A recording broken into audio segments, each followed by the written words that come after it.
Hola a mis estudiantes inteligentes. Hoy vamos a hablar sobre el verbo gustar. Remember, el verbo gustar is used when we're talking about what people like.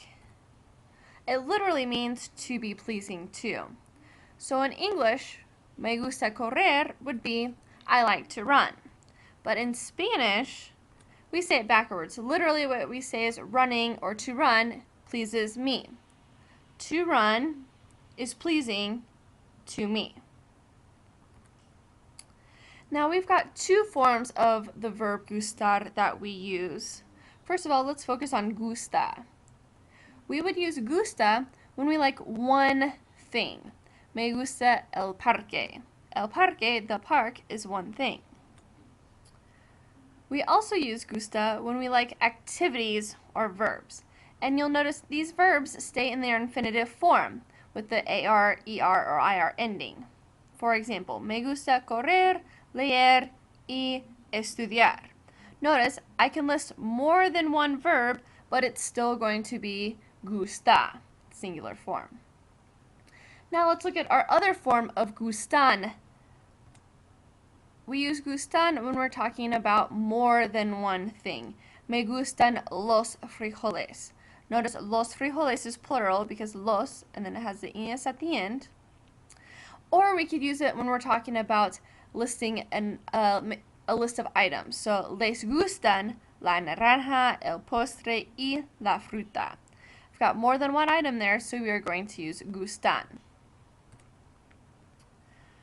Remember that the verb gustar agrees with the object that it follows, not the person who is doing the liking. So it doesn't matter who is doing the liking, we're focused on the items that follow to decide whether it's gusta or gustan.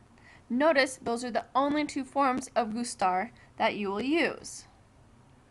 So here's your first opportunity to para y práctica. I have 5 subjects for you. I would like for you to circle if you would use gusta or gustan based on that item or those items. Please hit pause and do so now. Okay, let's see how you did.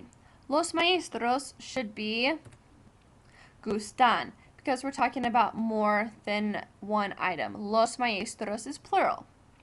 Número 2, practicar deportes is tricky because notice deportes is plural, but focus on it's a verb that comes before it, to practice sports. So that's a verb.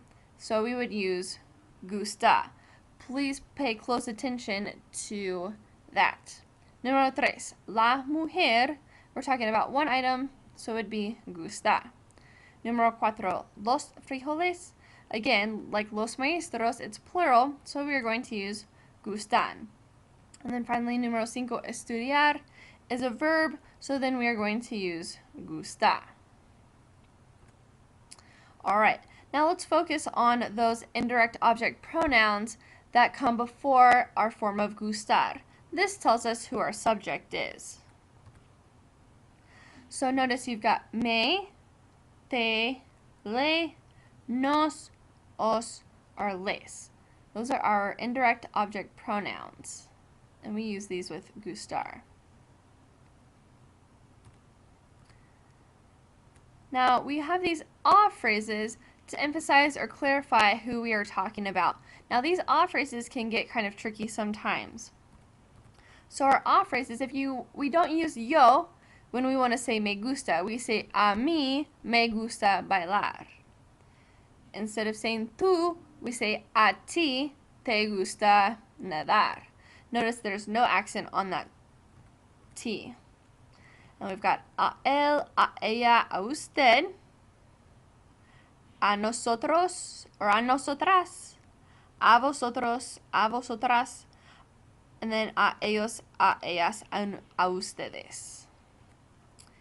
A very key point with these off phrases is if you want to include someone's name, you have to include that a beforehand. So, a Miguel le gusta pintar.